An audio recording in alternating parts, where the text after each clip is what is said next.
floor? Yes, it's me. All right, one more, please. On behalf of my sisters. Okay. The second question is, the sister says, I have heard that clapping and whistling used to be a form of worship in the pagans or some other religions. Now, and similarly, birthday celebrations. Now, what is your opinion? What is the proper opinion on these? Are we supposed to participate in these kind of rituals? Can we clap and can we whistle? Anything is wrong with celebrating birthdays? Sister, if you had heard the rules of the question and answers, I always prefer that first the non-Muslim should ask the question. And if Muslim is asking the question, ask the question on the topic. These questions on fiqh and masail you can ask to the ulmas and sheikhs. I am a specialist in Islam and comparative religion. Not that I cannot answer these questions. I am a specialist on Islam and comparative religion. Ask me questions which are unique. You get a heart specialist and ask him that I have a cough, now what to do. Not that I cannot answer these questions, sister. Therefore, I personally prefer first give the opportunity to the non-Muslims. After the non-Muslims have exhausted the opportunity, then the Muslims can ask. And if the Muslims ask, please restrict your question to the topic, dialogue between religions.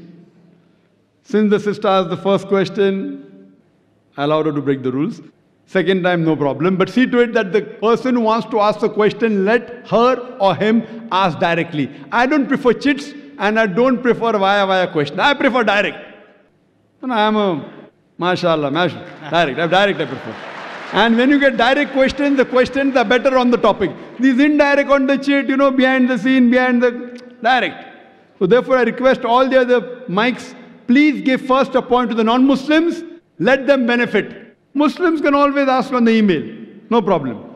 After the non-Muslims have exhausted, then the Muslims can ask, but please restrict your question to the topic. The sister asked the question that she has heard that clapping and whistling is a form of worship, and about birthdays, can we celebrate? Quranic verse which does say that clapping and whistling is a form of worship. So, but natural, in our worship, we cannot clap, we cannot whistle. But what about normal clapping? There are differences of opinions between ulmas. Some of the sheikhs say that clapping is not right. Most of the sheikhs say that because Quranic verse says it's a form of worship, in worship you cannot clap, you cannot whistle.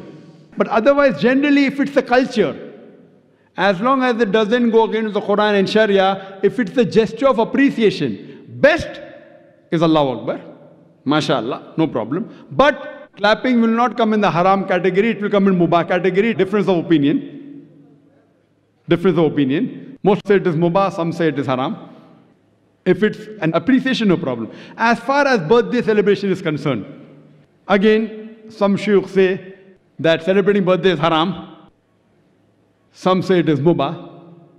I personally feel that celebrating birthday of personalities, especially of religious leaders, etc., it leads to shirk. Celebrating birthdays of Prophet, like whether it be Christmas, celebrating birthdays of religious personalities, it leads to shirk. But celebrating birthday per se, it can be called as makruh, because there's no hadith which says that do not celebrate birthdays. I don't know any hadith.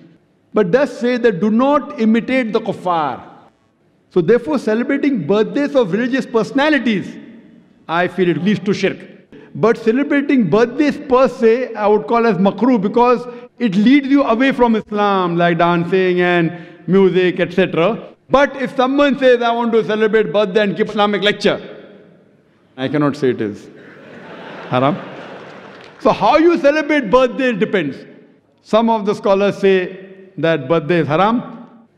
Some scholars say that celebrating in the haram way is haram. I personally feel celebrating birthdays of religious personalities or famous personalities and anniversary, etc. is totally haram. It leads to shirk.